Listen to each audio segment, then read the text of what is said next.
Our reading this morning is from an extraordinary book called Love and Death by Forrest Church, who was, until his own death, the minister of the All Souls Church in New York City. After death, our bodies may be resurrected. Our souls may transmigrate or become part of the heavenly pleroma. We may join our loved ones in heaven, or we may return the constituent parts of our being to the earth from which it came and rest in eternal peace. About life after death, no one knows. But about this we surely know. There is love after death. Not only do our finest actions invest life with meaning and purpose, but they also live on after us. 2 centuries from now, the last tracings of our being will yet express themselves in little works of love that follow bead by bead in a luminous catena, that's a chain, a luminous catena extending from our dear ones out into their world and then on into the next, strung by our own loving hands. Death is love's measure. Let me give you that again. Death is love's measure.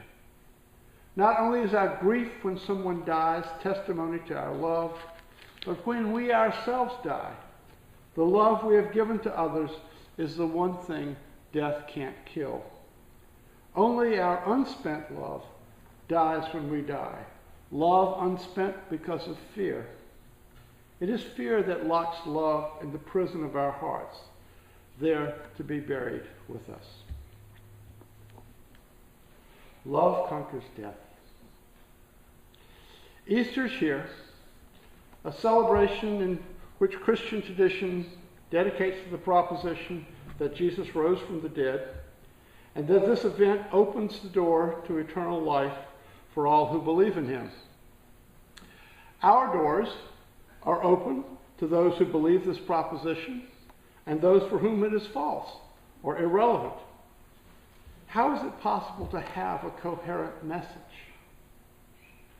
We're in a time of lies from the highest sources, and the internet is awash in fake news. How are we to navigate these rocky straits and salvage something worth holding on to in this season of rebirth? I went into the Chatham Bakery down the road here on Crowell Road one morning this week. I had bicycled in from Brewster and was about to bike back, and I wanted a fresh coffee and a little something to get me started back on the road back home. My eyes were drawn to this luscious chocolate-dipped donut, for it brought back to mind a memory from decades ago, and I realized that that memory might hold the key to an approach to Easter. So I bought the donut, and I ate it as slowly and mindfully as I could, and as I was about to leave, I told the bakery owner and her helper that that donut was going to be famous because I was going to preach my Easter message about it. And I told them the story. In the 1980s, as a civil rights lawyer, I represented an African American suing a local police force for misconduct. My opposing counsel, who represented the officer and the town, was a young woman just out of law school, whose claim to fame among the local bar was that she ran an exercise class every morning at 7 a.m. She was fit. It was Motions Day in the sleepy Dorchester County Courthouse. No clients were present, so they didn't use the courtroom. The lawyers in all the cases on that morning's motions calendar lined up in the hallway, and in groups of 2 or more, they went into the judge's chambers, where a court reporter was present, and they presented their arguments. This was a comfortable and informal way to do business in the court. When our case was called, my opposing counsel and I sat down in front of the judge's desk. And before I began my argument, my eyes fell upon an open box of a dozen donuts on the desk. They were Krispy Kremes, a brand unknown north of the Mason-Dixon line, but renowned in the South for their ethereal lightness. They fit the scene, for the judge turned out to be an old country lawyer who weighed somewhere upwards of 250, I would guess. I looked at him and I said, "Judge, are those donuts for the general public?" And he said, "Oh, sure, Mr. Robinson, go ahead and help yourself." But then he realized that his judicial position, if not ordinary manners, required him to offer this delicacy to opposing counsel. "Miss Harris, would you like a donut?" She blushed a bit and demurred. I could tell this was not a person who was on an intimate basis with donuts. "Oh, no, sir, I couldn't." At which point the judge leaned over us and said, "Honey, let me tell you this. At some point in time, you're going to have to stand in front of St. Peter at the pearly gates, and he's going to ask you whether you took advantage of all the good things that God put in front of you in this life. And you're going to have to tell him that on that day, you didn't eat that donut." And you know what? She took the donut and she ate it. Now, many of you will groan at the sexism in this story, which was all too common in the practice of law then. A judge would not do this today. The judge was wielding his authority in an area where he had none, and influencing the decision that was this lawyer's to make about what she put in her body. But I tell the story here, as I told it in the Chatham Bakery the other day, for the acute theological point that the country judge teased out that day. We're meant, God wants us to enjoy the good things of this life. What does that have to do with Easter, you ask? Am I going to add donuts to the list of Easter symbols alongside of eggs and bunnies? No, but I think it is closer to the meaning of Easter than those traditional symbols. For Orthodox Christians, Easter is at the center of the faith, and Easter means the bodily resurrection of Jesus. That is expressed in the Nicene and the Apostles' Creeds, creeds which are said in unison in most Christian churches today. If any of you sitting in the pews this morning can say those creeds with conviction, more power to you. This church does not require any creed, nor does it require skepticism. We encourage you to make up your own mind about anything having to do with Jesus, God, life after death, or ultimate purpose. But I call this sermon Love Conquers Death because I wanted to take from the Orthodox Christian Easter message the broadest possible interpretation. Many of us will call ourselves post-Christian, and some UU churches will duck the Christian message at Easter altogether in favor of discourses on the natural renewal of the springtime earth. But I am a traditionalist, and I know that both of our constituent denominations historically came out of Christianity, as I did myself. As a young Episcopalian, I learned to give the Easter greeting, "The Lord is risen," and its response, "He is risen indeed." I took some comfort in these words when I could say them in good faith. When I could no longer do that, I started looking around and eventually found my way to Unitarian Universalism. So I always want to come to some sort of terms with the Christian Easter message. In this particular Easter, translation of Easter hope into terms that you can use seems harder than ever. The central message of Orthodox Christianity is the famous verse John 3:16, which would fit into a tweet, by the way. "For God so loved the world that he gave his only Son, so that everyone who believes in him may not perish, but have everlasting life." It's easy to poke holes in this from a skeptical point of view. But what I want to do this morning is to see what larger truth may be lurking within it. But I will start from the naturalistic frame of everyday existence. Science, as well as our lived experience, tells us that death is a one-way street.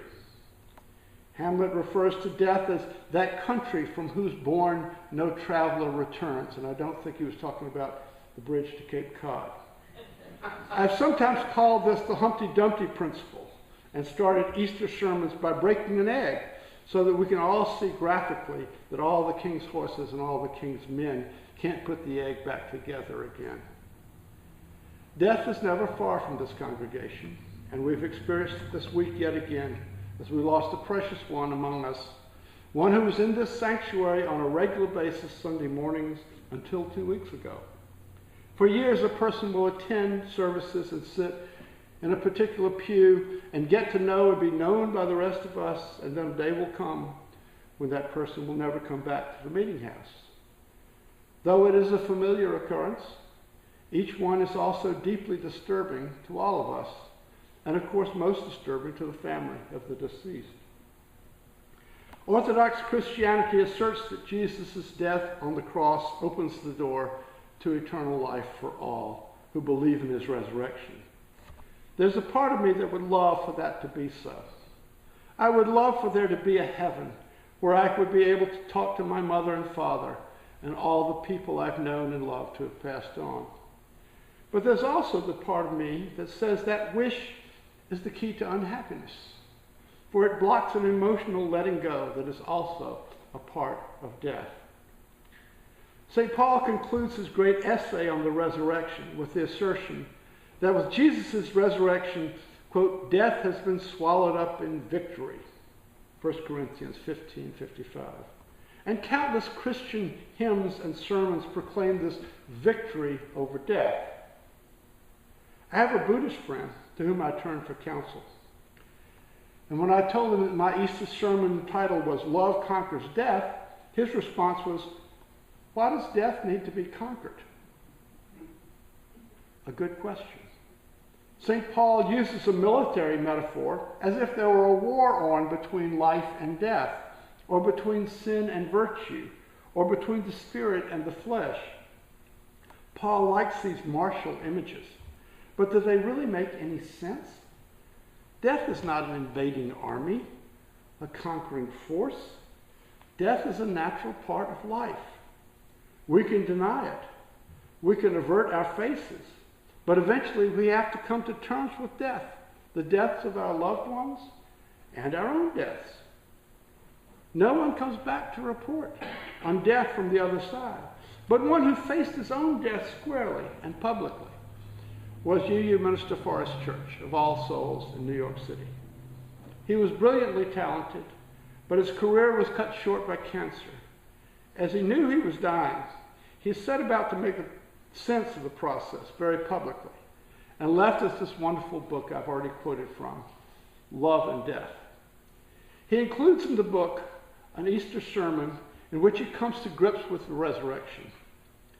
He calls himself a Christian, but does not believe in the physical resurrection of Jesus, and remarks that the Jesus Seminar, a collection of scholars, after 30 years of work, can find no compelling evidence that the resurrection took place. Church says, quote, that this fails to shake my faith is irrelevant because my faith isn't grounded in the bodily resurrection of Jesus. I ground my faith, my Christian faith, instead in the spiritual rebirth of Jesus' followers, a saving transformation as available to us today as it was to his disciples so very long ago, unquote. The spiritual rebirth of Jesus' followers is where Forest Church grounds his Christian faith. What is evident from the scriptural records is that the Jesus movement survived and lasted even through the abortive Jewish revolt against Rome in the years 66 to 70 of the Common Era. Many messianic movements were born in that time of turmoil, but this one survived. Church does not ground his faith in the Christian creeds, as Orthodox Christians do, nor in the teachings of Jesus, as we liberals are wont to do. He asks, quote, so where do I ground my Easter faith? Purely and simply in the saving gift of Jesus' love, transcending the power of death. Transcending the power of death. Here's how he explains it. I'm quite certain that Jesus suffered, thirsted, and felt forsaken in the anguish of his dying hours. I'm equally certain that his followers were devastated when he died. They expected for him to live and save them. But then a miracle took place. Jesus did not live to save them. He died and saved them, which is all the more powerful, however you choose to interpret it. Jesus suffered, wept, forgave, and died. His followers failed, scattered, wept, found forgiveness, and lived, reborn of his death, children of his undying love. For him and for them, even after death, in his love, Jesus lived on. In his disciples' hearts, he reigned as never before. Everything that mattered about him was theirs now. The way he cast out fear with faith, his love of God and neighbor, his astonishing humility, his disdain for pretense and cant, his courage and his passion. Each was more present now than ever before because Jesus lived within them, not simply among them. That is the essence of the Easter experience. A transformation occurred. Jesus was reborn in the hearts of his followers. Death was the occasion, love the medium, and forgiveness the catalyst. End quote. I find this a beautiful spiritual account of Easter that does not require anyone to suspend the laws of nature. What lived on was not just Jesus' words, but his practices. He not only preached loving your enemies, he practiced it in the way he answered Pontius Pilate at his trial. But now I want to return to the donut.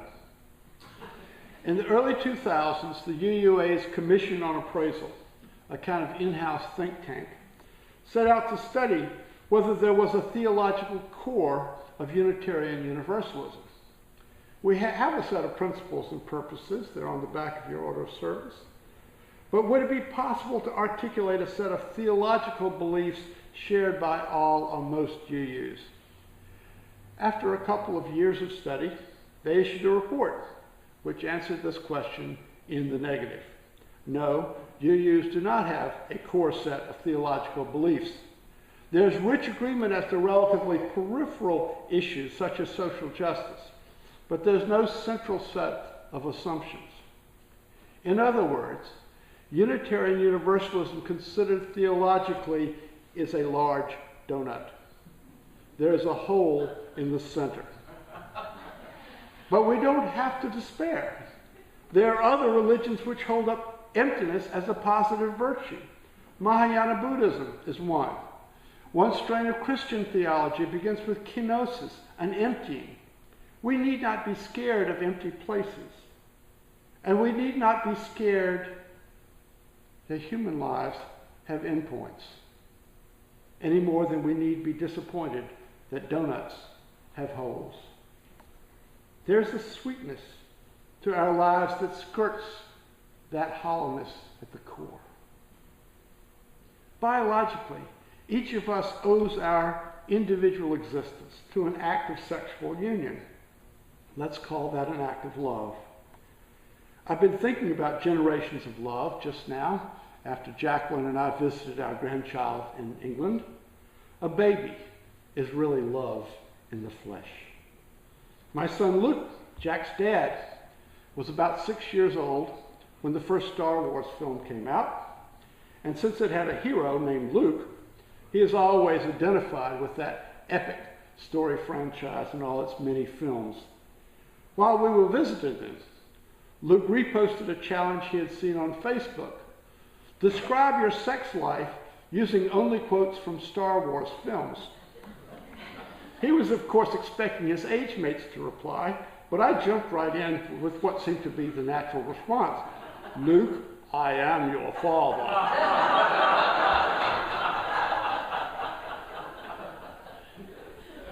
His response was, gah! I know that no child of any age actually likes to think about the sex lives of his parents. But here I've equated sex with love, and that does require a caveat. I know that the sex drive results in all kinds of mischief, just as the desire for donuts can lead us into obesity. I'm choosing to look at the good things in life, knowing that that's not all they are.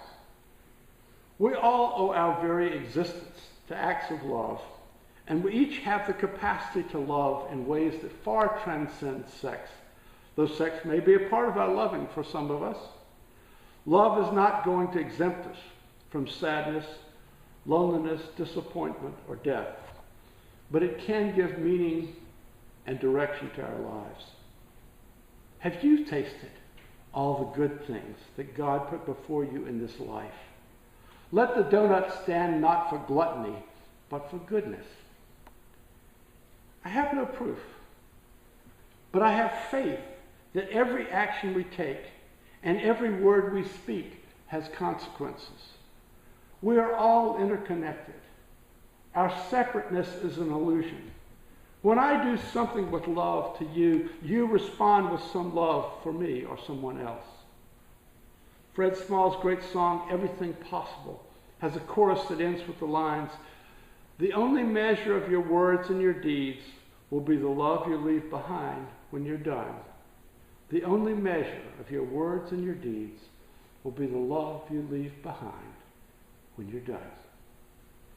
So my faith this Easter morning is that love, in all its gooey messiness, doesn't so much conquer death as it sidesteps it, or in Forrest Church's words, transcends it.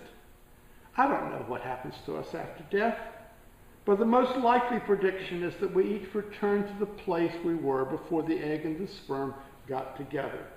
Before that point, each of us was only one potential being among millions of beings that could have been produced by that set of two people, and one among billions which could have been produced by all the people living on the planet at that time.